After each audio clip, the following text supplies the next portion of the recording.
ஐரோப்பிய நாடுகளை தான் எப்பவுமே எக்ஸாம்பிளா வச்சு மற்ற நாடுகள் தங்களோட வளர்ச்சி கணக்க போடுவாங்க. அப்படிப்பட்ட ஐரோப்பிய நாடுகளுக்கே டஃப் கொடுக்கிற அளவுக்கு தமிழ்நாடு வளர்ந்திருக்குன்னு சொன்னா உங்களால நம்ப முடியுமா? அட உண்மைதாங்க.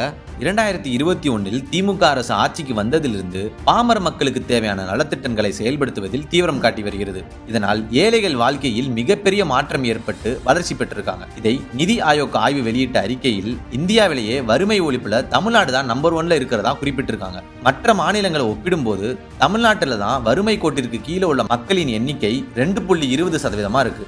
இது ஸ்பெயின், இத்தாலி, ஸ்வீடன் போன்ற சில ஐரோப்பிய நாடுகளில் உள்ள அளவை விட மிக குறைவு. இதை பெருமையோடு தன்னுடைய எக்ஸ் தளத்தில் பதிவிட்டுள்ள முதலமைச்சர் மு.க. ஸ்டாலின், இது அதிசயமில்லை, மக்களின் முன்னேற்றத்தில் கவனம் வைத்திருக்கும் அரசின் செயல்பாடு என தெரிவித்துள்ளார். இது இன்னொரு ஹைலைட் என்னன்னா, தமிழ்நாட்டில் வறுமை கோட்டிற்கு கீழே உள்ள 5 லட்சம் ஏழை குடும்பங்களை தேர்ந்தெடுத்து அவங்களுக்கு தேவைப்படுற அனைத்து அரசு நலத்திட்டங்களை ஒருங்கிணைத்து வழங்கி அடுத்த 2 ஆண்டுகளில் அந்த மக்களை வறுமையிலிருந்து மீட்டெடுக்க முதலமைச்சர் மு.க. ஸ்டாலின் கொண்டு வந்திருக்கிற தாயுமானவர் திட்டம் மூலமா பல ஏழை குடும்பங்கள் பயனடைய போறாங்க. சும்மாவா சொன்னாங்க எல்லாருக்கும் எல்லாமும் ஆச்சு இந்த திராவிட மாடல் ஆட்சின்னு?